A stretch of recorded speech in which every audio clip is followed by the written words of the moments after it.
Une sonde à tête plate avec un type d'examen musculo-squelettique est utilisée pour réaliser une échographie du tendon supraépineux. Le patient est assis avec la main placée dans le dos vers l'omoplate de l'épaule opposée.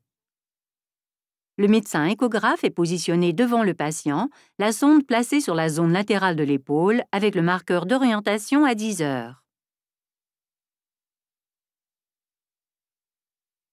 Le muscle deltoïde est la structure la plus superficielle de l'image et recouvre le tendon supraépineux.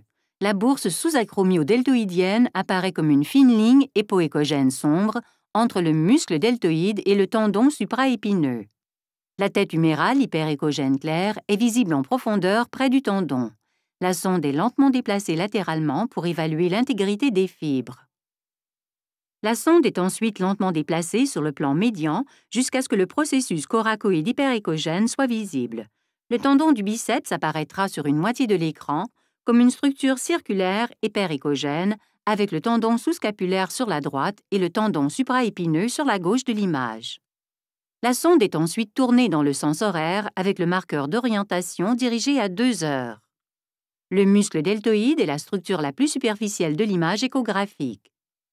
Le tendon supraépineux à structure fibrillaire apparaît comme un bec d'oiseau lorsqu'il s'insère dans le trochiter juste au-dessous du deltoïde et recouvrant la tête humérale hyperéchogène.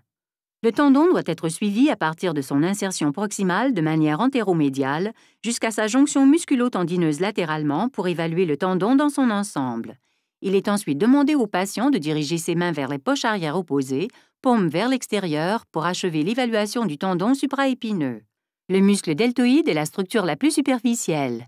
La bourse sous-acromio-deltoïdienne apparaît comme une fine ligne hypoéchogène sombre entre le muscle deltoïde et le tendon supraépineux, avec la tête humérale hyperéchogène claire en profondeur près du tendon.